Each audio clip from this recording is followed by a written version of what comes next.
Captain Jake Morrison stood on the bridge of the exploration ship New Horizon, watching the stars through the main screen. They had been traveling for 3 months, mapping new systems beyond Earth's known space.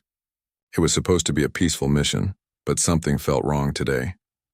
"Captain, we're picking up strange signals," said Lieutenant Ben Clark from his station. "They're not like anything we've seen before." Jake walked over to look at the readings. The signals were strong and clearly artificial. Someone else was out here and they were coming this way. "All stop," Jake ordered. "Put us in defensive position."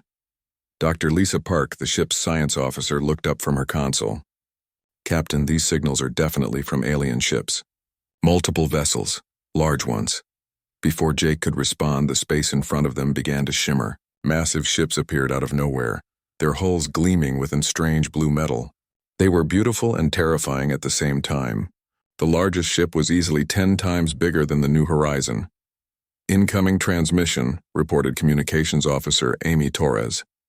"Put it on screen," Jake said. The main screen flickered, and an alien face appeared. The creature had pale blue skin, 4 eyes, and what looked like gills on its neck. When it spoke, the translation system made its voice sound cold and commanding. "I am Admiral Vextar of the Galactic Empire 4th Fleet. You are trespassing in Imperial space. Identify yourselves immediately." Jake stepped forward. "This is Captain Morrison of the Earth vessel New Horizon. We didn't know this was claimed territory. We're explorers, not invaders." The alien's 4 eyes narrowed. "Earth? We have no record of this world. What primitive species dares to venture into civilized space without permission?" Dr. Park moved to Jake's side. "We come in peace, Admiral. We're simply trying to learn about the galaxy and meet new friends." Admiral Vextar made a sound that might have been laughter, but it wasn't pleasant. "Friends? Your species will learn its place just as all others have. You will return to your world immediately and prepare for Imperial assessment." "Assessment?" Jake asked. "The Empire will determine your species' value and assign your role in galactic civilization. You have 30 of your days to prepare. We will send a fleet to collect your tribute and establish Imperial authority over your world." Jake felt his jaw tighten. "And if we refuse?" "Then your species will be pacified as all others who resist Imperial will. This is not a negotiation, Primitive. This is an order." The transmission ended, and the alien ships vanished as suddenly as they had appeared. The bridge was silent for a long moment. Finally, Amy Torres spoke up. "Captain, did they just threaten to invade Earth?" "That's exactly what they did," Jake replied grimly. Ben Clark turned from his station. "Captain, I was scanning their ships while they were here. Their technology is incredible, but it's not magic. I think I understand some of how it works." Dr. Park nodded. "I recorded everything. Their translation of pacified suggests they've done this before to other species. Many times." Jake made his decision. "Set course for Earth, maximum speed. We need to warn everyone." The journey home took 2 weeks, during which the crew worked around the clock analyzing the data they had collected. Ben Clark discovered that the alien ships used a form of energy manipulation that human science had theorized but never achieved. Dr. Park studied the aliens' language and behavior, learning disturbing facts about the Galactic Empire. "They've conquered thousands of worlds," she reported during one of their daily briefings. "From what I can understand of their communications, they enslave or eliminate any species that doesn't submit completely."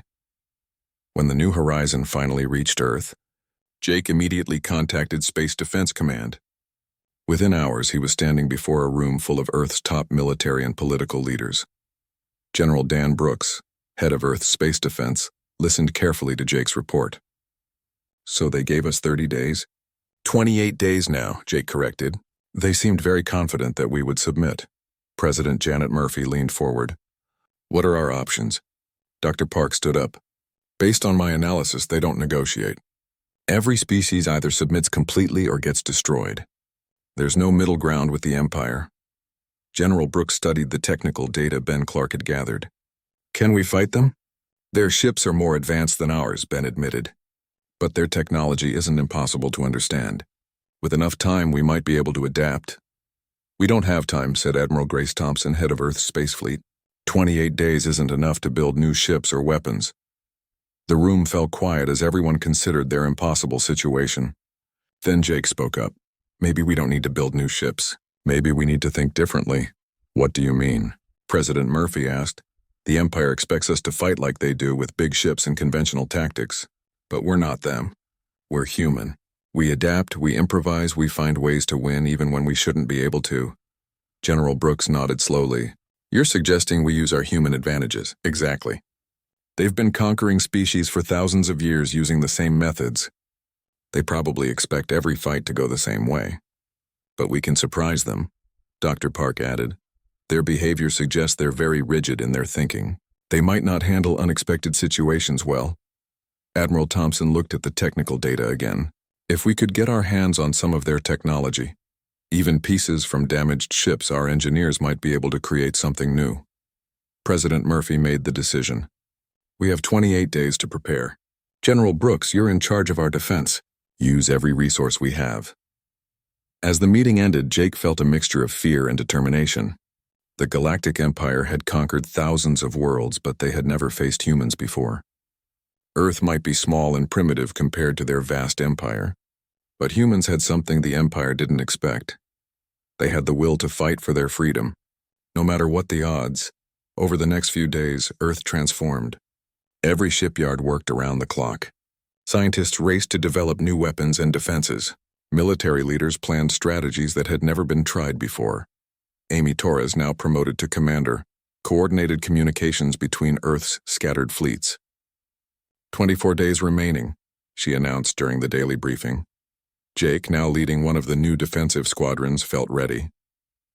Earth might be facing impossible odds, but humans had faced impossible odds before and won.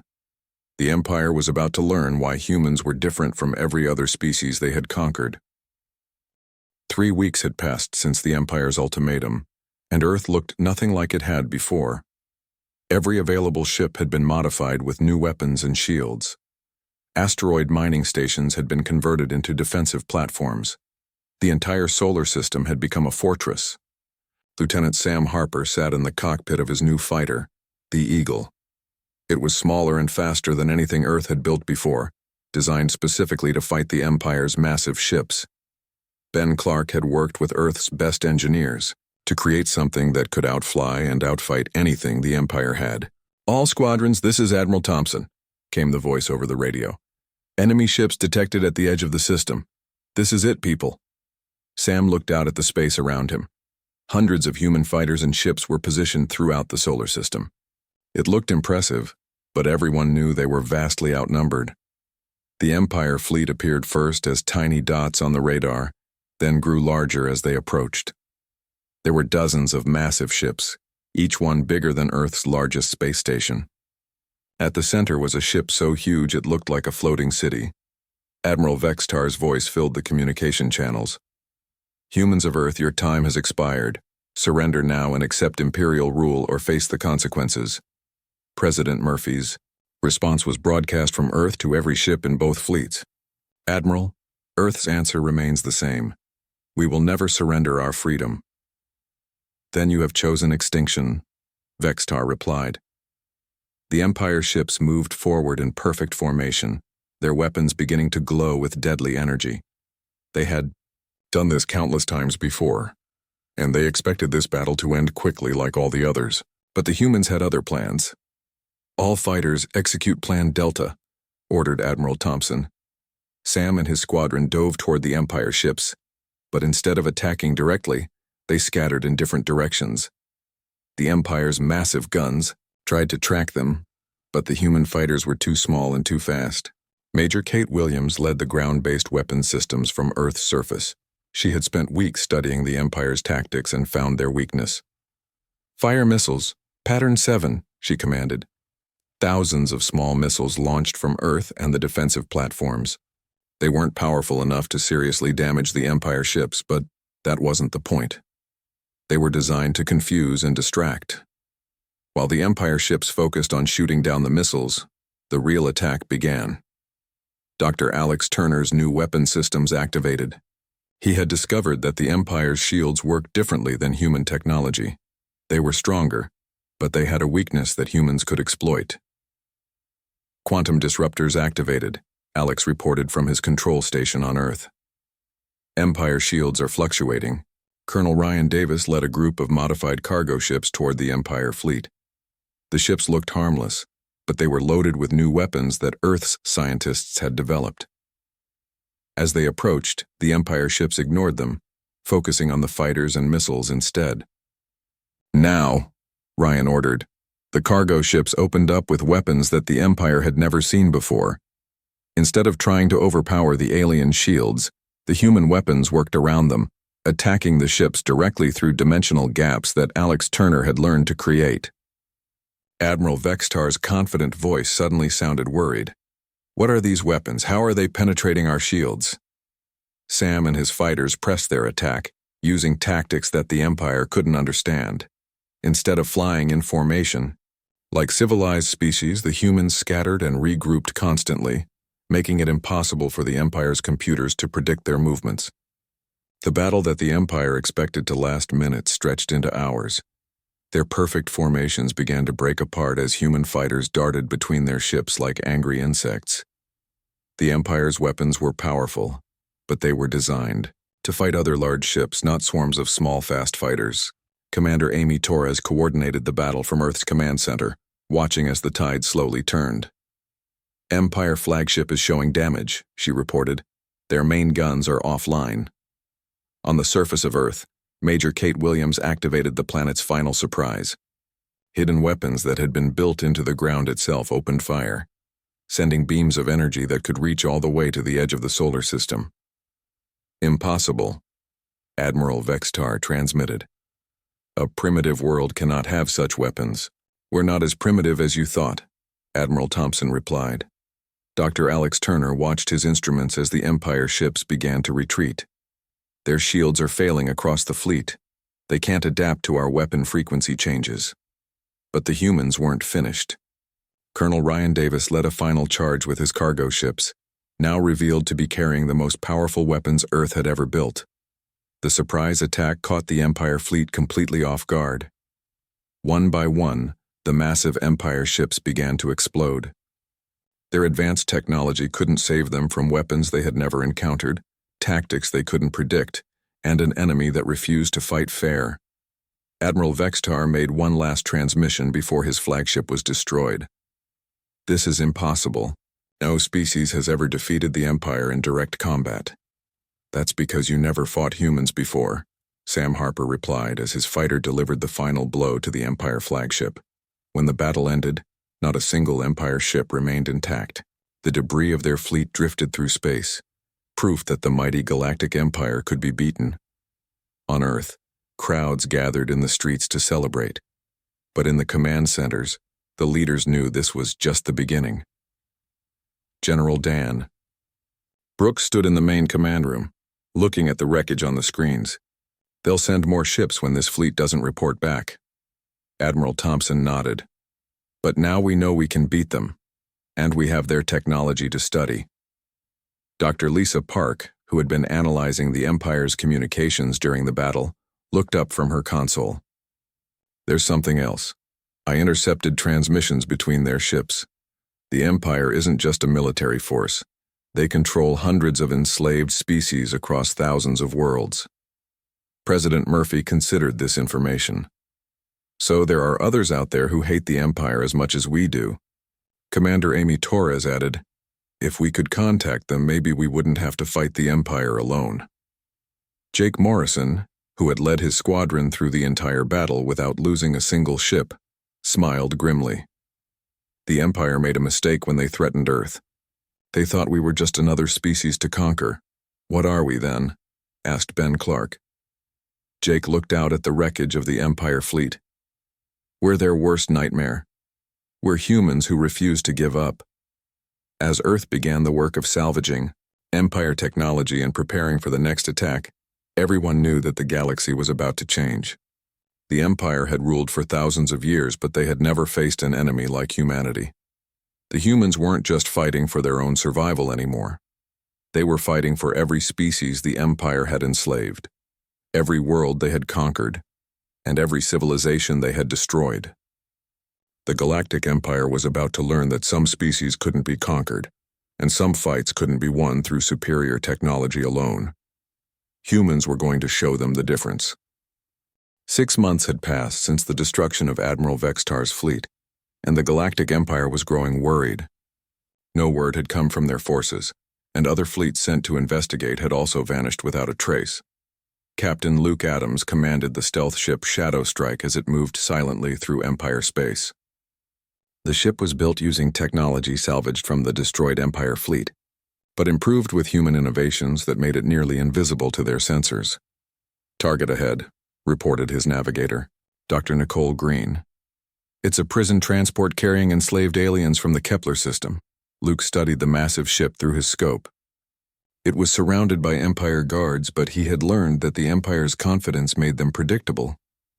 They never expected anyone to attack them in their own territory. "Signal the Liberation Fleet," Luke ordered. "We're going in." Within minutes, human ships appeared around the Empire transport. The guards never had a chance to send a distress signal before they were destroyed. The prison ship surrendered immediately when they realized they were facing the same weapons that had destroyed Admiral Vextar. Dr. Nicole Green worked with the freed aliens, learning about their cultures and the Empire's methods of control. Each rescue mission taught the humans more about how the Empire operated and how many species wanted their freedom. "They've been slaves for over 200 years," Nicole reported after talking with the rescued aliens. "Their homeworld was completely stripped of resources and turned into a factory." Major Chris Davis led special operations teams deeper into Empire territory.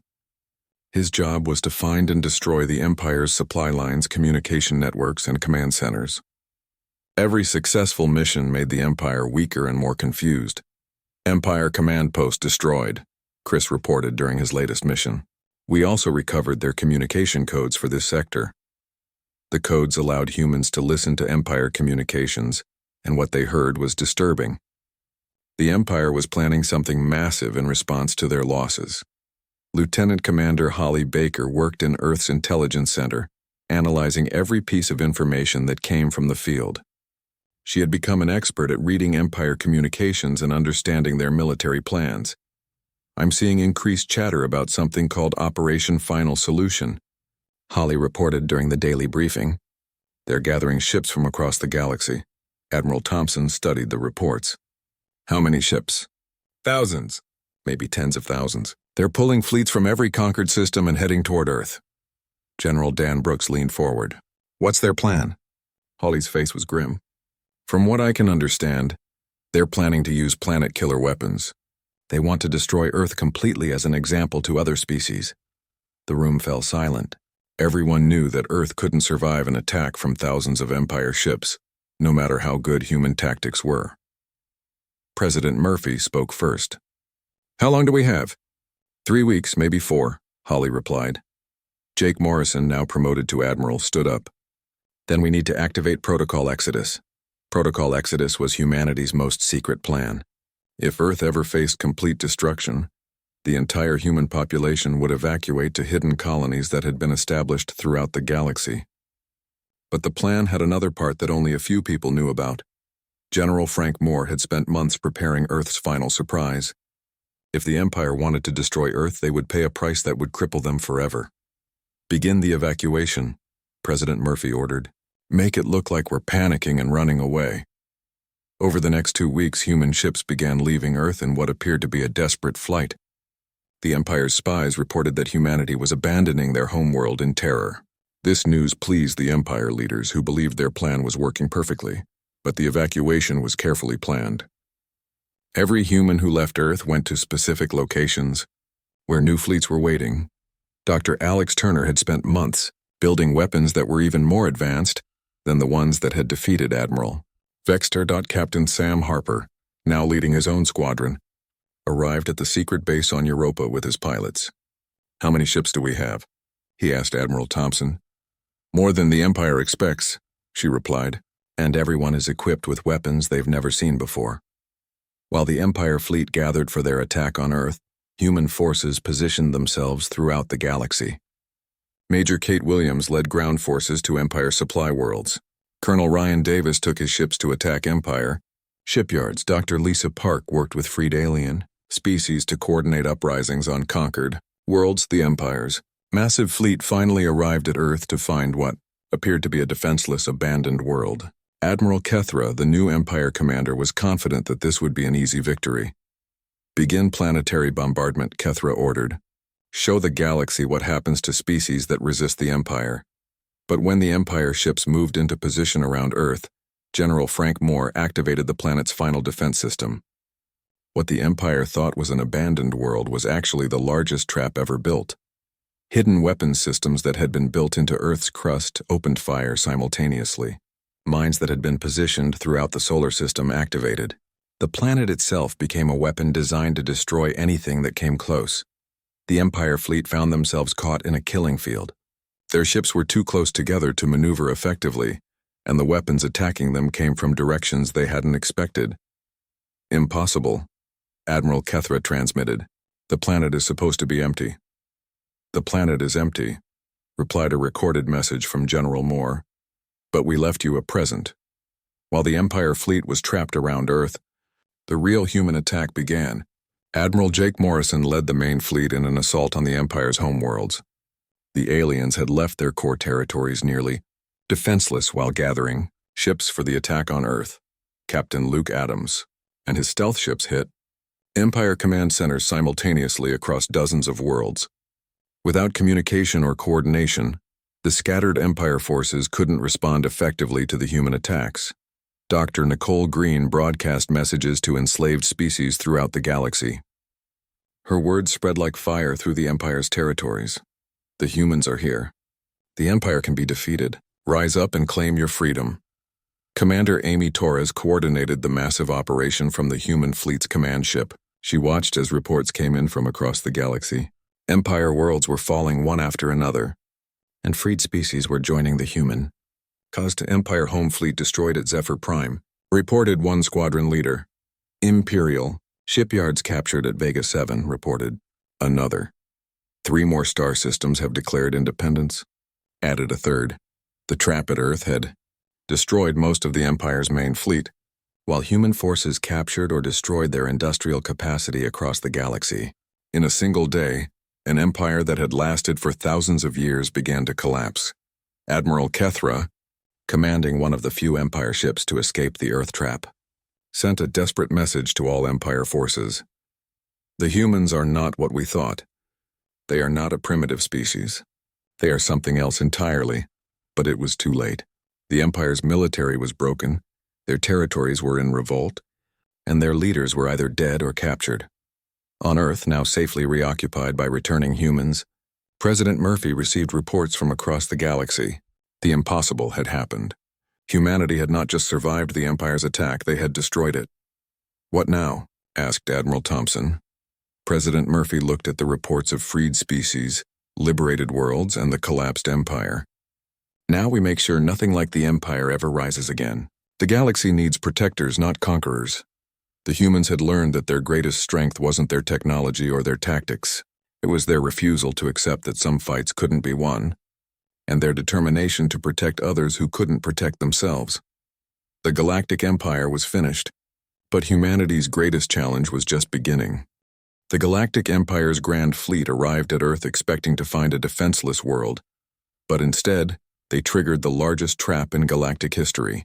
As Admiral Kethra's ships moved into bombardment position, General Frank Moore's hidden weapons activated from every direction. The planet's surface erupted with defensive fire that reached deep into space. Mines hidden throughout the asteroid belt exploded in coordinated waves. Space stations that appeared abandoned suddenly came online with weapons that the Empire had never seen before. All ships, retreat immediately, Admiral Kethra ordered. But it was too late. The Empire fleet was caught in a carefully planned killing field with no escape routes. Captain Sam Harper watched from his hidden position beyond the moon as the Empire's mighty fleet was torn apart by Earth's defenses.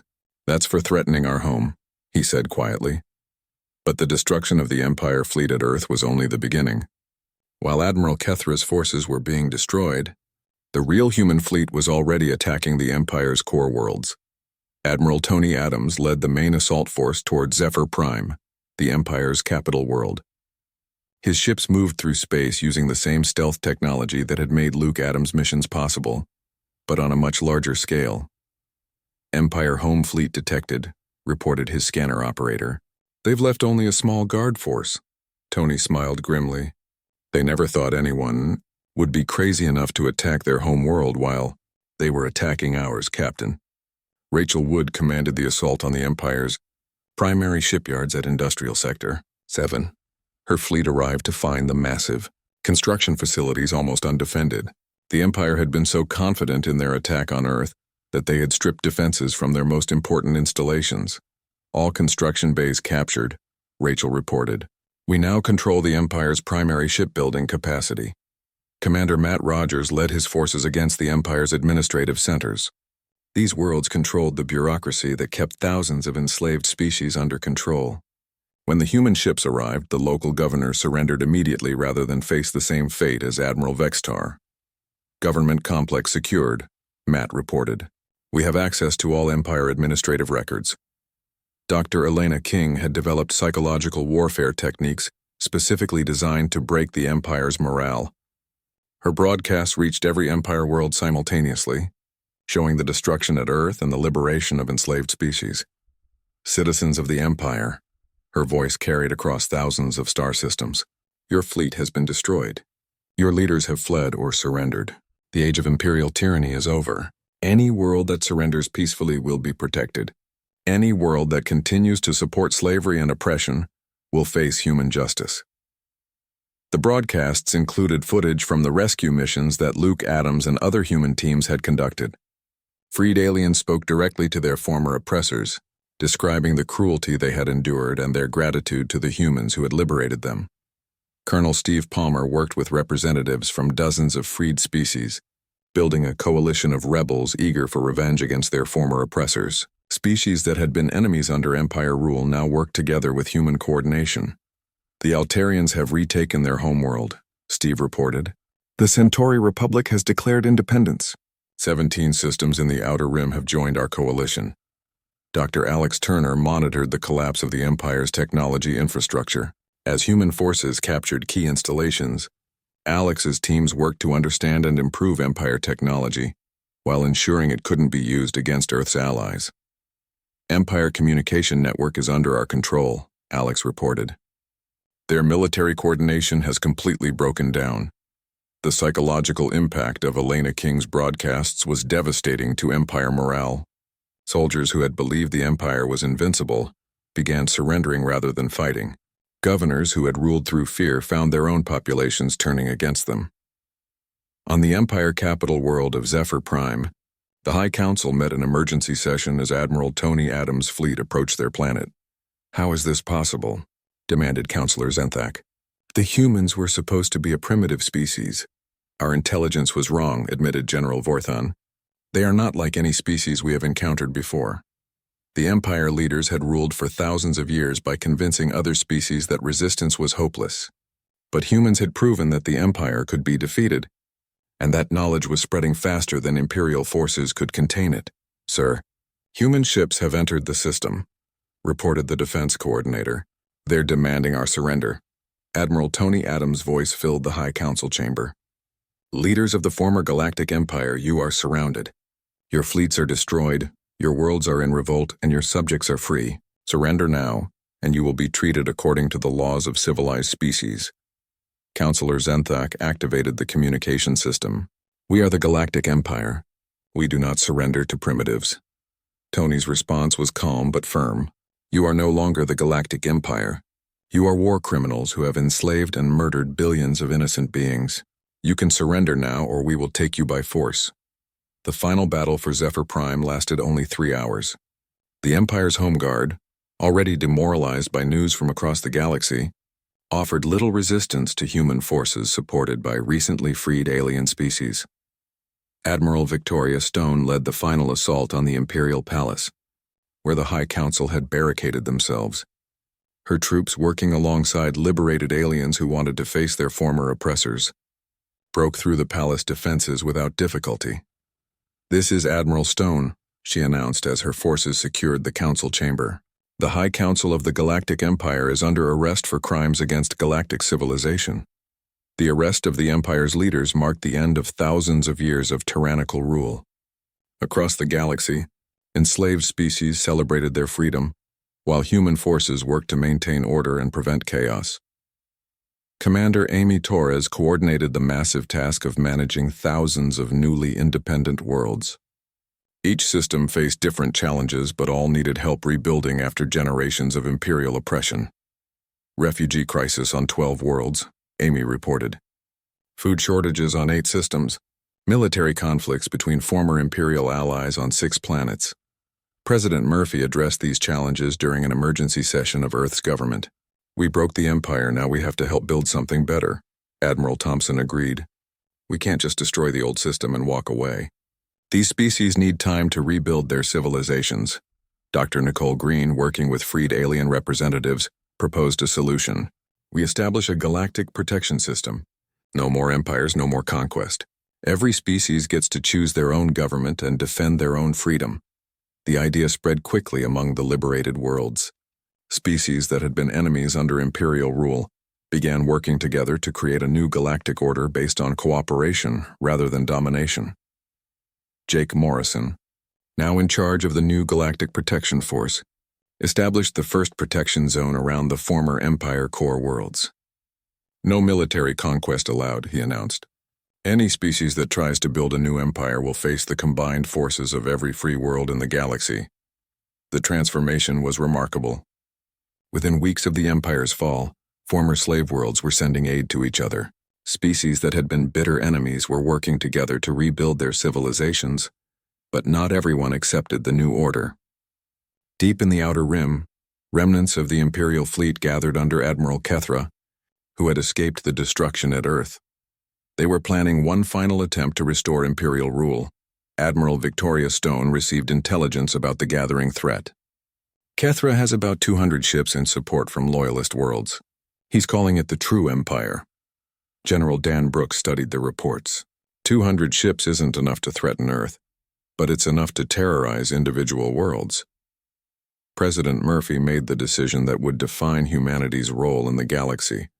"We won't let them restart the cycle of oppression. If Admiral Kethra wants to rebuild the Empire, he'll have to go through us first." The stage was set for one final confrontation that would determine whether the galaxy's new freedom would survive, or whether the old ways of conquest and slavery would return. 1 year had passed since the fall of the Galactic Empire, and the galaxy was transforming in ways no one had imagined possible. Captain Brad Johnson stood on the observation deck of the space station that now protected the Vega system, watching ships from a dozen different species working together to rebuild what the Empire had destroyed. "Hard to believe this was a slave labor camp just 12 months ago," said Dr. Alice Stone, who had been working with the former slaves to rebuild their civilization. Brad nodded. "The Empire kept them working in these mines for 3 centuries. Now they're free to choose their own future. The galactic protection zones had been established throughout known space, areas where no military conquest was permitted, and all species could develop freely. Each zone was protected by the combined fleets of Earth and the liberated worlds. Commander Paul Grant led the new peacekeeping force from his flagship, the Freedom. His mission was to prevent any species from trying to rebuild the Empire's system of conquest and slavery. "Patrol report from Sector 7, Paul announced during the daily briefing. 3 former Imperial worlds have requested protection status. No hostile activity detected." General Marcus Taylor coordinated the massive undertaking of dismantling the Empire's weapons of mass destruction. The work was dangerous and slow, but every planet-killer weapon destroyed meant that future generations would be safer. Disposal team reports successful destruction of the Imperial superweapon at Rigel 4, Marcus announced. "That's the last of the planet killers in this sector." The transformation wasn't always peaceful. Some species tried to fill the power vacuum left by the Empire's fall, and criminal organizations attempted to take advantage of the chaos. But the protection force was ready for them. Captain Jim Foster had been tracking reports of unusual activity in the Outer Rim for weeks. His intelligence suggested that Admiral Kethra, the Empire commander who had escaped Earth, was gathering Loyalist forces for one final attempt to restore Imperial rule. "Confirmed sightings of Imperial ships in the Outer Rim," Jim reported to Admiral Thompson. "Kethra is calling himself Emperor of the True Empire and demanding that former Imperial worlds rejoin him." Admiral Thompson studied the intelligence reports. "How many ships does he have?" "About 200, plus support from maybe a dozen Loyalist worlds." Not enough to threaten Earth, but more than enough to terrorize smaller systems. The news of Kethra's activities spread quickly through the protection force. Many officers who had fought in the original war against the Empire volunteered to deal with this final threat. Dr. Elena King resumed her psychological warfare broadcasts, this time targeting Kethra's forces directly. Soldiers of the so-called True Empire, her voice carried across space. You are following the last remnant of a failed system. The Empire is dead. Your families are free. Come home. Her broadcasts had a powerful effect. Ships began deserting Kethra's fleet as soldiers realized they were fighting for a lost cause. But the Admiral and his most loyal followers were determined to restore the old ways. We will show the galaxy that the Empire cannot be destroyed by primitives, Kethra announced in his own broadcasts. The natural order will be restored. The confrontation came when Kethra's fleet attacked the Centauri system, one of the first worlds to join the protection zones. The attack was meant to prove that humans couldn't protect their allies, but it had the opposite effect. Captain Sam Harper, now commanding his own ship, arrived at Centauri with the first human response force. Kethra picked the wrong system to attack, he told his crew. The Centaurians were slaves for 400 years. They're not going back. But Sam's ship wasn't alone. Within hours, vessels from dozens of different species began arriving at Centauri. The protection force had become more than just human ships protecting alien worlds. It had become a true alliance of free species defending each other. Captain Luke Adams arrived with his stealth squadron. Good to see you again, Sam. Ready to finish what we started? Major Kate Williams brought the enhanced planetary defense systems that Earth had developed. Centauri's defenses are now as strong as Earth's were during the siege. Colonel Ryan Davis led a mixed squadron of human and alien ships. The Altarians wanted to be here personally. They remember what the Empire did to their world. Admiral Kethra found himself facing not just human forces, but representatives from every species the Empire had oppressed. His small fleet was vastly outnumbered by enemies who had every reason to hate what he represented. "This is Admiral Thompson of the Galactic Protection Force," came the transmission to Kethra's flagship. "You are outnumbered 50-1 by the combined fleets of free species. Surrender now, and your forces will be treated with mercy." Kethra's response revealed the mindset that had made the Empire possible. "I do not negotiate with slaves and primitives. The Empire will rule again. Then you've learned nothing," replied Captain Jim Foster as he led the final assault. The battle was swift and decisive. Kethra's forces, already weakened by desertion and facing overwhelming odds, were defeated within hours. The Admiral himself was captured alive, though many of his most loyal followers chose to fight to the death rather than surrender. With Kethra's defeat, the last organized resistance to the new galactic order was broken, but the real work was just beginning. Dr. Nicole Green worked with the newly formed Galactic Council, where representatives from every free species could meet to resolve disputes peacefully. "We're seeing cooperation between species that were enemies for thousands of years under Imperial rule," she reported. Commander Amy Torres helped establish the new communication networks that linked all the protection zones. "Information flows freely now. No species can be isolated and oppressed without the entire galaxy knowing about it." The success of the protection zones encouraged more species to join the alliance. Worlds that had remained neutral during the war against the Empire now sought the security and cooperation that membership offered. President Murphy addressed the Galactic Council during its first formal session. "The Age of Empires is over. No species will ever again have the power to enslave others. The galaxy belongs to all of us equally." But it was Admiral Jake Morrison who delivered the message that would define humanity's role in the new galactic order. Speaking from Earth to representatives of thousands of worlds, his words were broadcast across the galaxy. For too long, this galaxy was ruled by fear. Species conquered each other, enslaved each other, destroyed each other in endless cycles of violence. That ends now. He paused, looking out at the representatives of dozens of species who had gathered to hear him. "Humans didn't fight the Empire to become the new rulers. We fought because freedom is worth fighting for, and because no one deserves to live in slavery. The galaxy now has a choice: work together in peace, or face the combined opposition of every free species." Jake's final words became the foundation of the new galactic constitution. "To any species that would threaten the innocent, enslave the weak, or try to rebuild the Empire's legacy of oppression. Know this, the galaxy is now under protection. The age of conquest is over. The age of freedom has begun. The transformation was remarkable. Trade flourished between species that had been enemies. Scientific knowledge was shared freely. Cultural exchange replaced cultural domination. Dr. Alex Turner established the Galactic Technology Sharing Initiative, where scientific advances were made available to all species. The Empire hoarded knowledge to maintain power. We share it to create prosperity. 5 years after the Empire's fall, Captain Brad Johnson stood again on his space station, watching the ships of many species working together. But now the view was different. Construction ships from Earth worked alongside Centaurian designers and Altarian engineers to build something new. "What are they building?" asked a young officer who had joined the protection force after the war. Brad smiled. "A university. The first truly galactic center of learning. Students from every species will study together, learn from each other, and go home to make their worlds better." It was a symbol of how far the galaxy had come. Where the Empire had built weapons of oppression, free species were building institutions of learning and cooperation. The young officer looked puzzled. "But sir, what if someone tries to conquer them? What if a new empire rises?" Brad's expression became serious. "Then they'll learn what Admiral Kethra learned.